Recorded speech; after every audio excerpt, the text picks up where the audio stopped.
Bonjour à tout le monde. Bienvenue une fois de plus sur votre chaîne intitulée Simama, le Dieu des dieux. Il est très important pour cette seconde partie de notre série intitulée Ce Jésus est faux. Parce que c'est quelque chose que nous avons commencé avec la première partie. Pour ceux qui n'ont pas encore vu la première partie, vous pouvez regarder sur la liste des vidéos qui est a ci-dessous. Alors, notre série intitulée Ce Jésus est faux découle du fait que beaucoup de personnes parlent du christianisme en réalité sans avoir les éléments pour comprendre de quel christianisme il s'agit. Alors, pour nous, précédemment, nous avons essayé de présenter ce paradoxe qui est celui qu'on essaie de nous faire croire. Généralement, l'imaginaire commun essaie de nous faire croire que le Christ, Jésus, c'est un être humain blanc et qu'au-delà d'être un être humain blanc, c'est aussi quelqu'un qui nous a été présenté ou apporté par les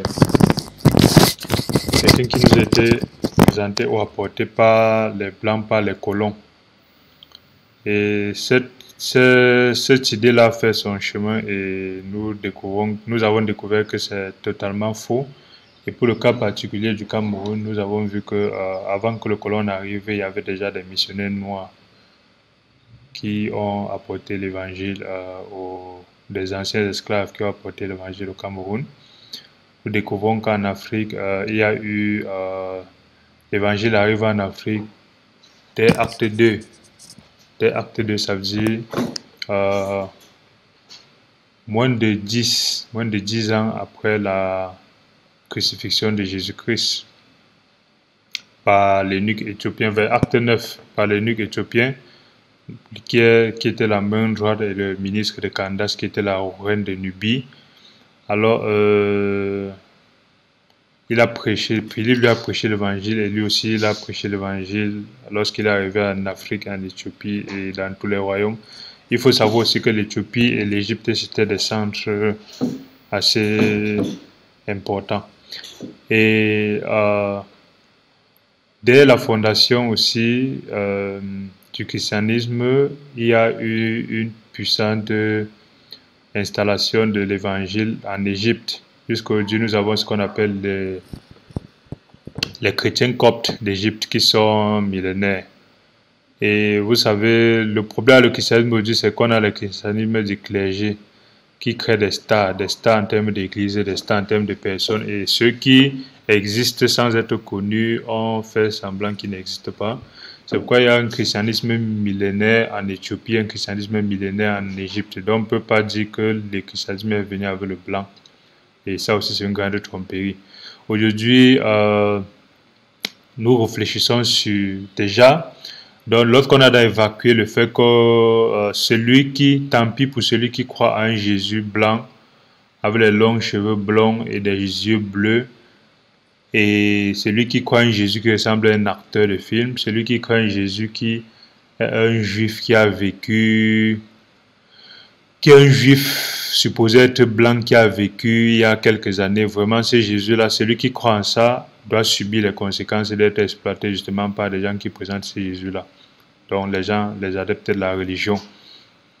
Et le Jésus dont nous parlons, c'est le roi des rois, le Seigneur des seigneurs. Et vous savez, il y a une information très simple sur ce Jésus-là que nous laissons souvent de côté. Jésus-Christ déjà, lorsqu'on ne connaît pas la signification de Jésus-Christ, ça crée aussi beaucoup de problèmes. Que signifie Jésus-Christ? C'est qui Jésus-Christ? Que signifie Jésus-Christ? Qu'est-ce que ça veut dire?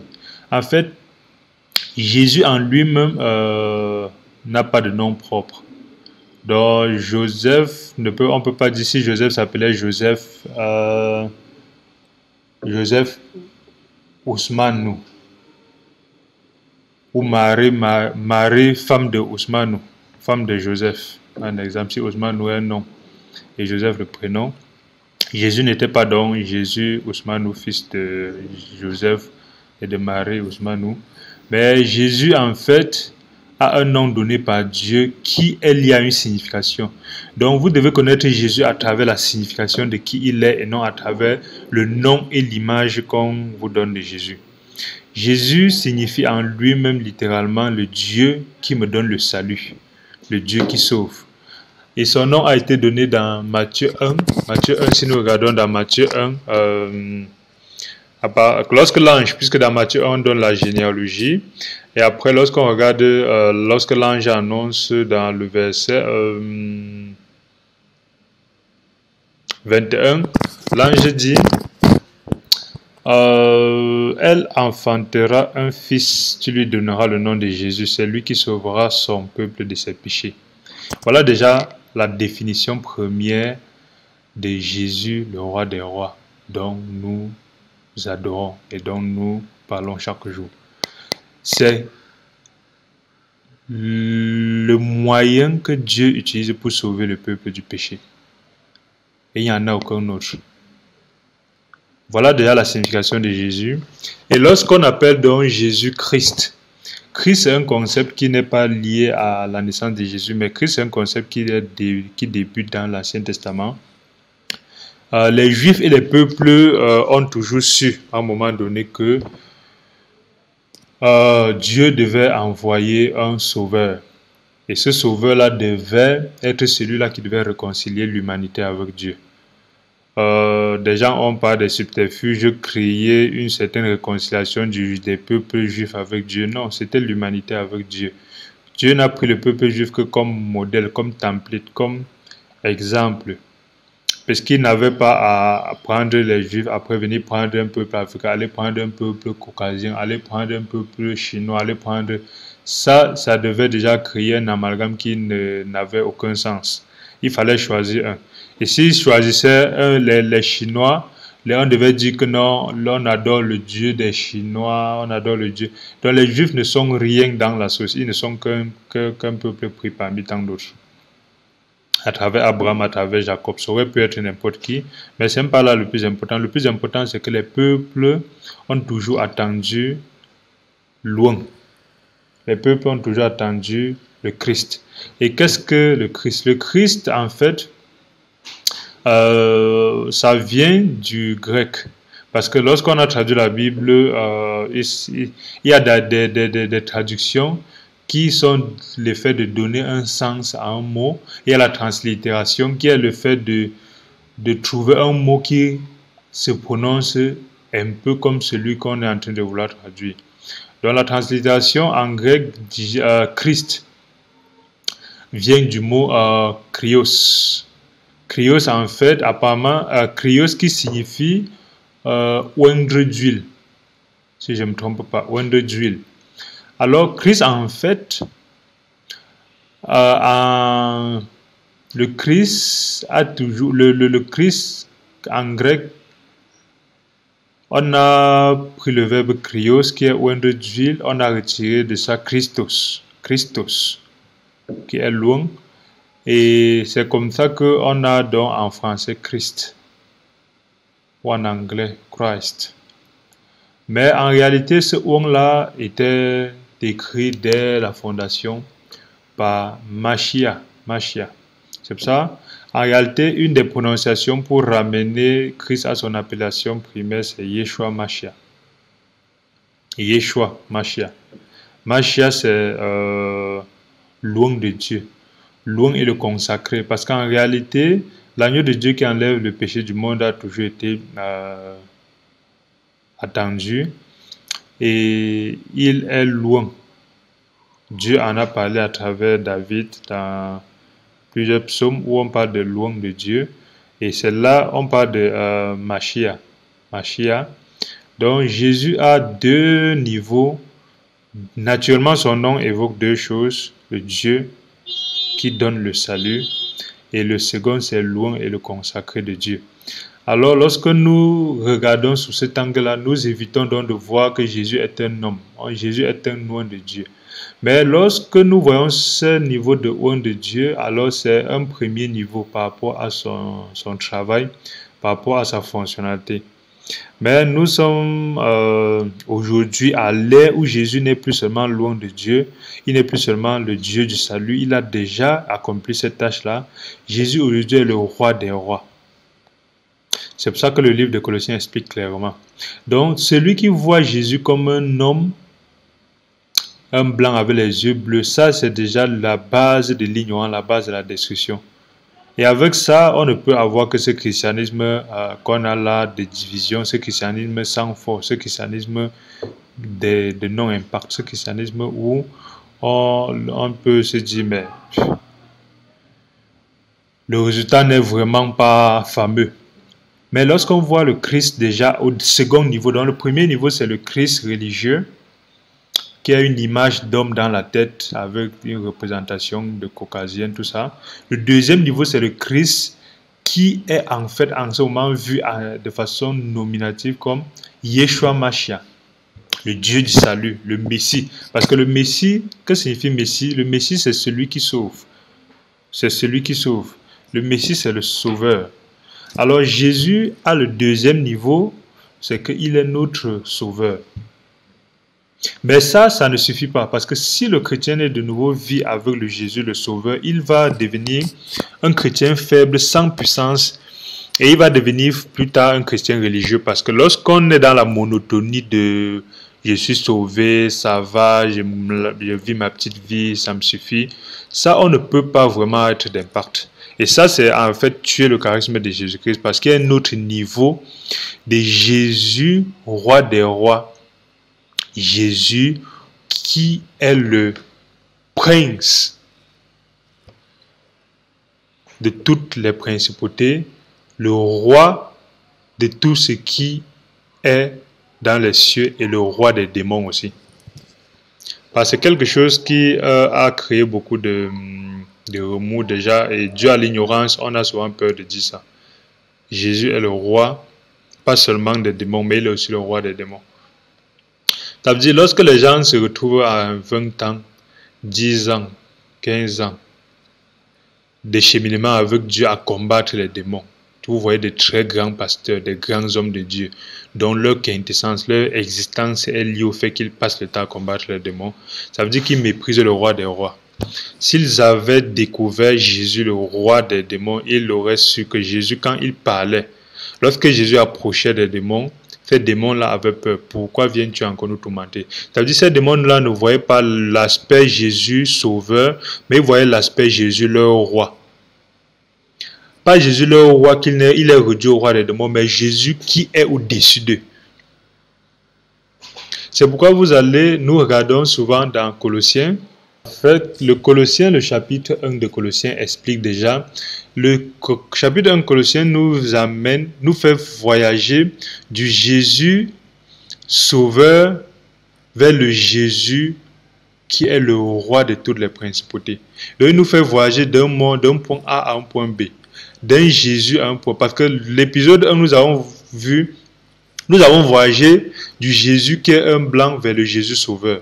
Maintenant, nous voyageons du Jésus sauveur vers le Jésus roi des rois. Parce que le Colossiens 1 dit à partir du verset 12, « Rendez grâce au Père qui vous a rendu capable d'avoir part à l'héritage des saints dans la lumière. » Voilà le Jésus qui est le Dieu qui me donne le salut a déjà accompli sa tâche.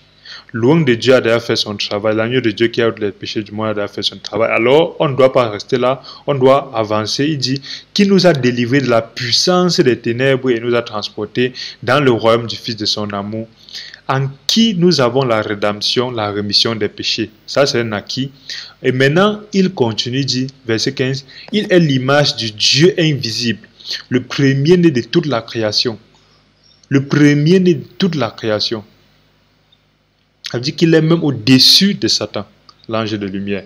Car en lui ont été créées toutes choses. Vous voyez cette notion-là, vous allez voir, les religieux ne vont jamais vous parler de ce Jésus-là, parce que c'est le Jésus, parole de Dieu, qui s'est fait chez la parole. C'est pour ça qu'il y a un débat avec les musulmans, que Jésus, Dieu ne veut pas enfanter, ça c'est un débat clos. Mais ils n'aiment pas, par souci de dogmatisme, de pouvoir parler de ça. Jésus, en fait, si on le réduit à l'être humain qui a fait 33 ans sur cette terre, il n'a aucune puissance, il n'a aucun pouvoir. C'est pour ça qu'il va être comparé à Bouddha, à Mohammed, à d'autres, à tant d'autres. Et vous allez voir qu'en comparant comme ça, vous allez vous retrouver en train avec des sempiternels débats, alors que Jésus dont nous parlons, c'est le roi des rois qui était avant toute chose et qui à un moment donné a pris la forme humaine, mais qui après aussi a une description qui est de dire que après sa forme humaine, il a une autre forme qui est en le premier-né de toute la création. En lui ont été créées toutes les choses qui sont dans les cieux, sur la terre, les visibles et les invisibles, les trônes. Je parlais de roi des démons, les trônes, les dignités, les dénominations, les dominations, les autorités, tout a été créé par lui et pour lui. Il est avant toute chose et toute chose subsiste en lui. Il est la tête et le corps de l'Église, il est le commencement et le premier-né d'entre les morts, afin d'être en tout le premier. En tout, il est le premier. En tout, il est le premier. C'est ce nouveau Jésus que nous parlons dans cet épisode, dans cette partie 2, parce que c'est un Jésus que 90% des chrétiens n'arrivent jamais à découvrir. Ils arrivent à rester, pour les plus simples, au Jésus, le blanc. Or, et il dit même qu'il est né le 25, alors qu'il n'est jamais né le 25 Noël, le 25 décembre. Ils vous disent ils l'ont vu à la télé, il a fait les miracles, ainsi de suite. Ça, c'est un Jésus, passons dessus, il n'existe pas. Le deuxième Jésus, que nos frères disent, le Jésus qui me donne le salut, oui, c'est vrai. Mais ça aussi, si on reste à ce niveau-là, on devient un nain spirituel. C'est pour ça que vous allez voir les gens, des années après le salut, ils sont là secs. Ils sont là à être manipulés par des êtres humains, parce qu'ils ne grandissent pas spirituellement, parce qu'ils n'expérimentent pas justement le royaume du Fils de cet amour-là, parce qu'ils sont dans un royaume où c'est un homme qui leur dicte quoi faire. C'est pourquoi vous allez voir, ça crée donc tout ce que vous voyez dans le christianisme, et ça ramène toujours au travail de Satan. Pourquoi? Parce que cela amène le mépris sur le nom du roi des rois. Parce que si vous apportez le mépris sur le nom du roi des rois, vous êtes en train de faire l'œuvre de l'ennemi. Parce que Jésus dont nous parlons ici, c'est le roi des rois qui est le premier-né de toutes choses. C'est ce Jésus-là qui est la porte d'accès à la puissance chrétienne. Cette puissance chrétienne qui n'est pas une puissance personnelle, mais c'est une puissance qui découle du fait d'être le serviteur du roi des rois. Et pour être le serviteur du roi des rois, il faut le connaître.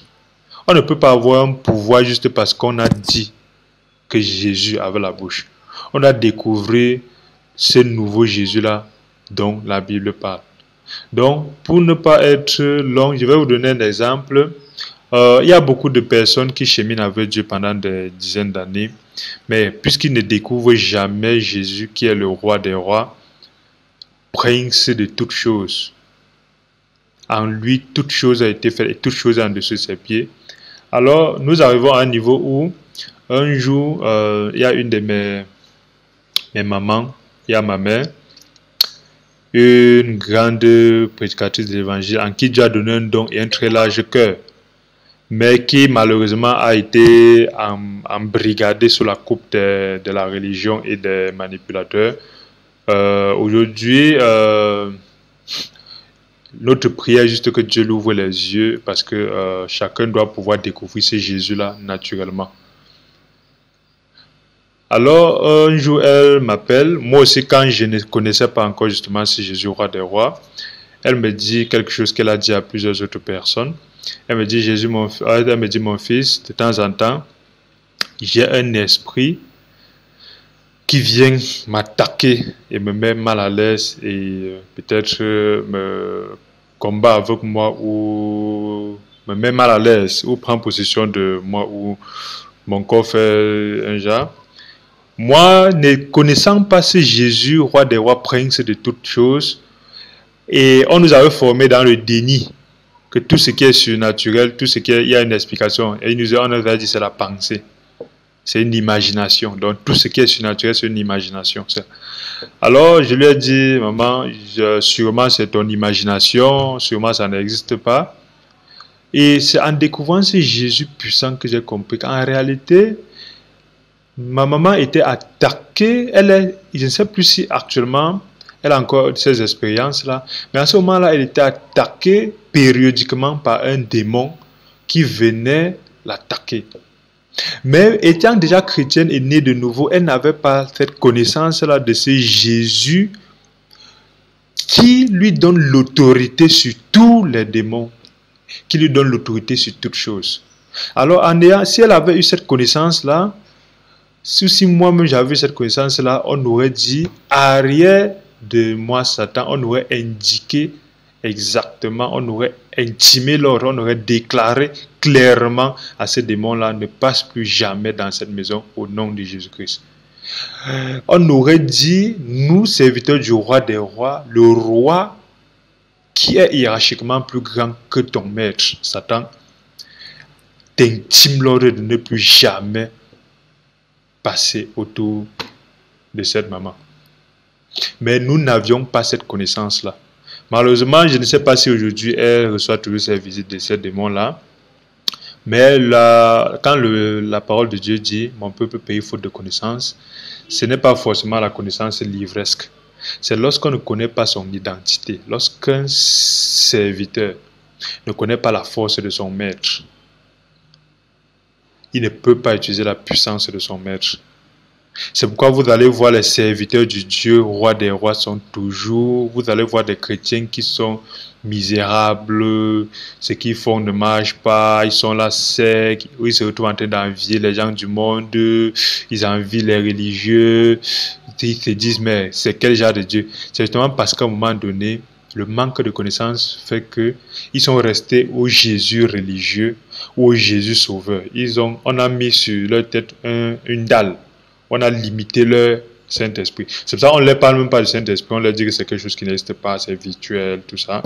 Et on a limité en fait leur compréhension. Et lorsqu'on limite la compréhension du roi des rois, comme le fils prodige, lorsqu'on ne découvre pas la puissance de celui que nous servons, nous ne pouvons pas avoir cette grâce-là. Parce que vous allez rendre compte en lisant la Bible que partout où il y a eu une interaction avec Jésus et les démons, ce n'était pas une question de Jésus, fils de Marie, c'était une question du démon qui avait peur du roi des rois qui venait vers eux. Parce qu'il y a un principe, nous terminons par un principe, il y a plusieurs principes bibliques. Les principes sont les lois qui ne dépendent pas des personnes qui les appliquent. Et en tant que chrétien, beaucoup de personnes, après 50 ans de christianisme, n'apprennent pas les principes. Ils savent, ils sont dans le monde du bien et du mal, du jugement, mais ils ne connaissent pas les principes. Les principes bibliques, quand ils sont appliqués, même par le païen, le plus grand des sorciers, le plus méchant, même pas l'homme, même pas l'athée, pas celui qui méprise Dieu, s'il applique un principe biblique, ça marche à 100%. Et un des principes bibliques, c'est toute personne sous une autorité a de l'autorité. Il y a plusieurs principes nous pouvons parler, mais gardons pour ce deuxième épisode ce seul principe. Toute personne sous une autorité a de l'autorité. Un préfet a de l'autorité parce qu'il est sous l'autorité du président de la République. Un sous-préfet a de l'autorité parce qu'il est sous l'autorité du préfet. Une femme a de l'autorité lorsqu'elle est sous l'autorité de son mari. Un enfant a de l'autorité lorsqu'il est sous l'autorité de ses parents. Un militaire a l'autorité lorsqu'il est sous l'autorité de sa hiérarchie. Toute personne sous une autorité a l'autorité. Ce n'est pas lié à la force de la personne, si c'est une bonne personne ou une mauvaise personne. Les démons connaissent sous quelle autorité ils sont. Ils savent exactement qu'ils sont sous l'autorité de Satan, de Belzébuth. Il y a plusieurs hiérarchies de démons, mais ils savent exactement, chaque démon à son niveau sait quelle est sa hiérarchie. Et même Satan lui-même sait clairement qu'il est sous Jésus-Christ, le roi des rois. Alors si nous sommes serviteurs de ce Jésus-Christ-là, nous allons découvrir donc une panoplie le pouvoir qui découle du serviteur que nous sommes. Vraiment, nous devons découvrir, nous devons déstructurer cette...